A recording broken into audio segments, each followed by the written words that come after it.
A lot of it was about kind of curiosity in a way. I've worn them ever since my senior year in college. I see them as a tool, part of my equipment. And when I got out on the Champions Tour, I saw this different sunglass I hadn't seen before, and it was widespread, widely used. And so it piques your interest, right?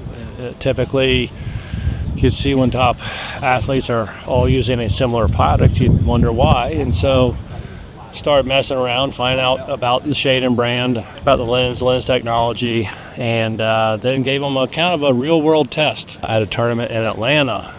At this point, 2 or 3 years ago, I forget exactly, just side by side on the golf course, I guess is the best way to put it. And would put on a pair and hit, and it's normal, and then would put on the SCHEYDENs and saw incredibly clearly.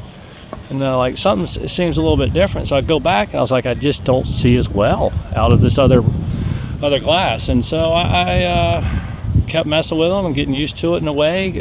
In some ways, getting used to the immense clarity that the lens provides. Kind of never looked back since. The glass is unsurpassed because of the moldability of everything, basically every part of it. I guess you'd call it standardized because you have to produce a sunglass. Then you can kind of move the nose pieces, move the ear pieces in, out, down, do what you want, and I found that to be very beneficial. There's no depth perception problems at all. My biggest quandary comes in, do I want to use the darker lens or the lighter lens? That's the biggest one, and sometimes maybe at dusk or if we're teeing off real early, might wait a couple of shots to put them on at times, but that's because it's dark out.